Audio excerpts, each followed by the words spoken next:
Were you ever so hung up on someone that you went out of your way to try and make it work? Did you pour your heart and soul out to someone only for things not to work out?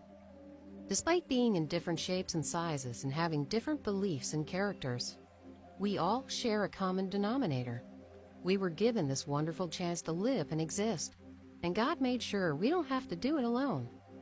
Think about it. What good is the gift of life if we can't love and be loved? For example, take the original biblical romance. When Adam was breathed into life, he led a productive life. He looked after the plants in the garden and named the animals there. He did meaningful work, and he had the right to be satisfied. However, it turned out that he was unhappy. God saw that Adam was lonely, and so he made Eve to keep him company. This shows that God intended us to have a partner in life. Our Father cannot bear to see his children going through life alone. We love because he first loved us. As stated in Romans 5:5, God has poured out his love into our hearts. What tarnishes its beauty is when the wrong partner makes their way into your life. People come and go. We love and lose, and this typically discourages us from loving. I get it, especially in this generation. The value of love can seem to be diminished. We live in a world where it's all about short-term relationships, commitment issues, and worldly motivations. We tend to experience this when we become impatient or fail to interpret God's messages. Nevertheless, these are experiences we can learn from so that we can be more mindful when choosing a partner. Let me make one thing clear. Love is the most beautiful thing we have. To love is the most glorious thing we can do. In John 15:12, he said, "My command is this, love each other as I have loved you." Now, don't let a few heartbreaks prevent you from fulfilling God's promise. There is someone made just for you, someone who will serve as an extension of God's unconditional love and accept you for who you truly are. Someone will prove to you over and over that love is what makes the world go round.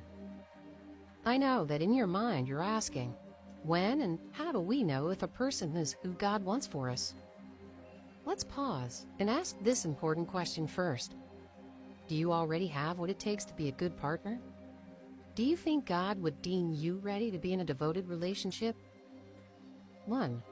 The very first thing on your list must be to work on yourself while waiting patiently. Matthew 25:21 says, "While waiting for the right person, be faithful." God destined you to be with a companion so you both can grow in his name. For this, both of you must be at your best. You should be someone fully capable of supporting your partner.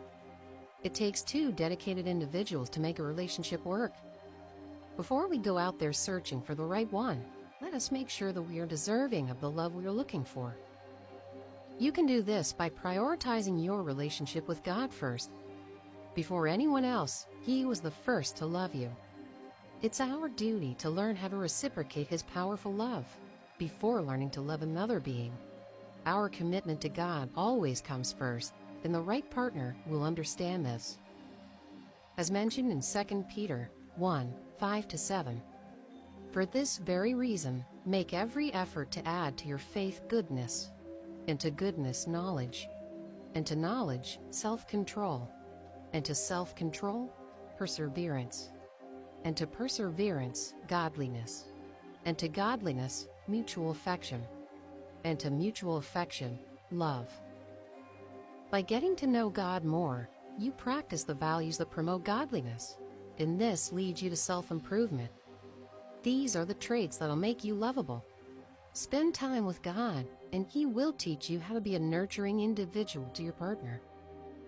You must be at your best before being in God's planned relationship for you, because partners complement each other. Having a partner should make every journey easier. You cannot achieve this if either of you lacks spiritual stability. A strong relationship puts God in the center. Was this the case in your last relationship? Were both of you on the same page spiritually? As you wait and work on yourself, bear 1 Corinthians 16:14 in mind, and do everything in love. The book of Genesis tells the story of Isaac and Rebekah. Isaac needed a companion, and so his father sent a servant to look for a bride. In his hunt, he asked the stranger, Rebekah, to draw water from a well so that he could satisfy his thirst. Not only did Rebekah give the servant water to drink, but she also drew water for his camels. The compassion Rebekah demonstrated is evidence that God put her in that situation. She was faithful and kind. She was exactly what Isaac needed. Isaac was exactly who she deserved as well. He was an obedient and loving son to Abram and Sarah, to the point where a spouse was his least priority. However, his mother died, and so he was grieving when Rebekah entered his life. Rebekah tended to Isaac and helped him heal from sorrow. The point here is that both Rebekah and Isaac were faithful to the Lord and followed godliness. This is why Rebekah was able to nurse Isaac back to health, while Isaac loved her immensely. Do you see what happens when both parties demonstrate unwavering faith in God? They find each other with ease. The Lord placed Rebekah then and there effortlessly. You'll know that it's God's will when you don't have to wiggle yourself into different places. We all aspire to an easy journey to true love, just like what Isaac and Rebekah had. The key factor is that they both already had a strong relationship with God. There is a problem with having a relationship without fully committing to God. Who can you rely on when all else fails? We often hear stories about heartbroken people who act like lost sheep because of their overdependence on a person. Remember that a human's love cannot come close to God's love. Develop your relationship with God first, and the right one will find you as easily as the servant spotted Rebekah. 2. Once the Lord sees that you are ready, He will put the right person in your way. But how do you determine if the person is truly the one? Love that is meant for you should not be hard to attain. Such love should not be hard to keep. We lead different lives and have different stories, but amidst the challenges life throws at us, someone is destined to be our peace. When the person is right, the timing is perfect. You won't have to second-guess yourself, and you won't have to be anxious, because everything will fit perfectly. You'll know that God destined the person for you if the two of you fit together like two puzzle pieces. Similarly, the right person will find you when you least expect it. In the story of Ruth, she wasn't looking for love. She was a foreigner, a widow, and the primary caretaker of her mother-in-law. It seemed like it would be challenging for her to find love. But despite this, Boaz was there for her. He cared enough to give her a livelihood, protect her from men, and married her so that the land remained owned by and benefiting the family. Boaz genuinely loved Ruth, and he showed this even when Ruth didn't expect him to. Love is gentle, not deceitful.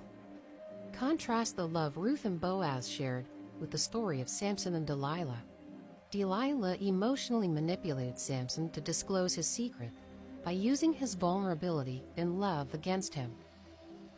We also bear the responsibility of ensuring that our potential partner is worthy of our trust and investment of time. When God plans it, it unfolds smoothly. You have to know that love is not forced. Love is gentle and smooth sailing, the way God intended it to be. The right person will love you the way you want to be loved. You won't have to beg. God knows exactly who you need and when you need them, but you have to wait patiently. Romans 8:25. But if we hope for what we do not see, we wait for it with patience. You are His child, His masterpiece. Believe me when I tell you, God has someone who will keep you safe and happy. There may be a reason why the right one hasn't entered your life yet. This shouldn't be a bad thing. This only means that you have more time to learn more about God, yourself, and the ones who are already in your life.